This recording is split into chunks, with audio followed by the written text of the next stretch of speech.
Today I'm going to show you a technique that my mother taught me when I was a little boy. This is to actually create a drawing by revealing things that you don't know are even in your own mind. So this is almost like magic. I think you're going to enjoy it. Let's go to it. Well, here we are. We've got our blank sheet.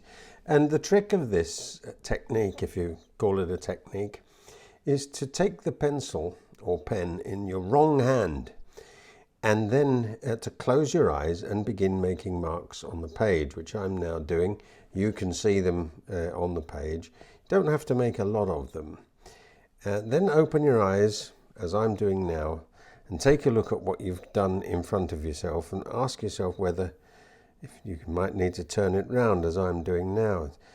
Do you see anything there? Well, I think I see something right away in this picture, which is something a bit like some kind of a bird maybe. So we'll now add things to it. You start to get the idea of what it is that we're attempting to achieve here. We're attempting to give ourselves an idea to work with.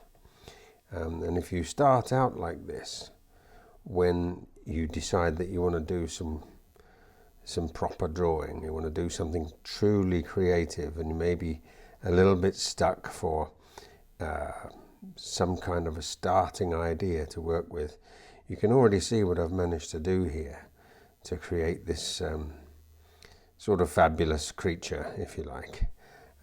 He's got a little bit of a feathery top on him, and we can add to that, because we see birds in the wild with this kind of thing on the top. And we can add that, and that all looks like good fun. And we'll just close his eye up for him a little bit there. So he's got a bit of an expression.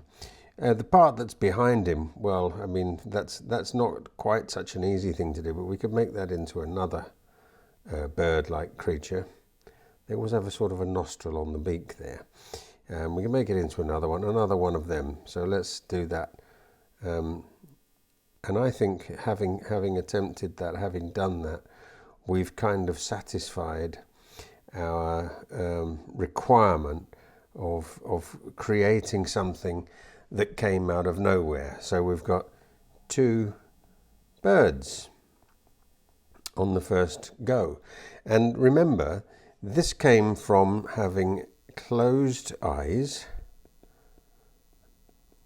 and from using the wrong hand at the start. Let's have another go. Got the pen in the wrong hand again, eyes closed. Let's go and do something. We can't really see what it is, and we can't truly know where we're putting the pen. Okay, that's enough. Now what have I got? Well, now that becomes even more obvious to me, because this is now, potentially a sort of a ghost. Let's go like this with our little ghostly character coming out and saying boo, like that.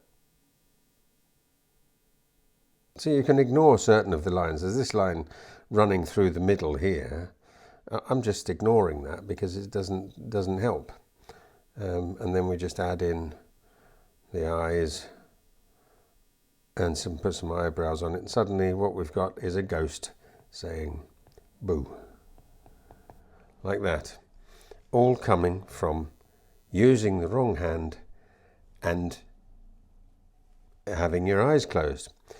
Just one thing I would say at the moment, if you're getting some enjoyment out of this and you think that it will help you in your creativity, do hit the like button and maybe even consider the subscribe button, because you'll support this channel and you'll help me to reach more and more people with these ideas. I mean, you don't have to pay to be watching it, so why not just give a hand so that other people are aware of all this free information that's out there. Let's have one more little go at this. And we'll take the left hand again. Try not to be too studious or careful. There you are, that's something to work with. Now, we get it up that way. Oh, well, I can see a face again. I think I've got a feeling that we human beings are kind of programmed to see faces, whether they're there or whether they're not. But this is some kind of a chap in a with a moustache, and you know, he's probably some kind of a soldier, and a fairly warlike looking chap. We'll do it like that, and you have a stern mouth just there, and probably a nice big beard to take in that line, to allow for that line giving us a bit of a clue. And we'll just try and make that look three-dimensional by taking it round his head a little. Can you see? So there we are. We've got a little sort of soldier type person who has appeared out of nowhere because we used our left hand and we closed our eyes. Once again, thanks very much for paying attention to this and for sticking with me as far as here. I've got plenty of other videos that you might like to watch, so please click on any of the links that you see and have a look at other things that you can learn from as well. Thank you very much.